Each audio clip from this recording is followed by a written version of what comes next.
Gawa tayo ng custard leche flan na ang gamit ay powder milk. Ito na yung powder milk. Nilusaw ko na sa tubig. Buhos lang natin dito.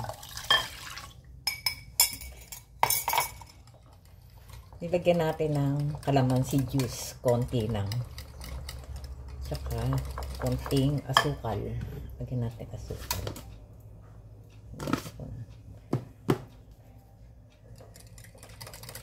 Tsaka may konting asukal yan.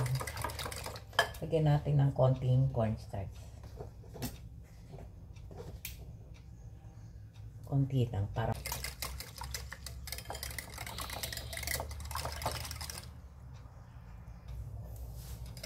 ibuhos natin dito sa llanera. Ito yung dito ko mag-i-steam. Buhos natin sa llanera na nilagyan ng asukal na pula. Nilusaw.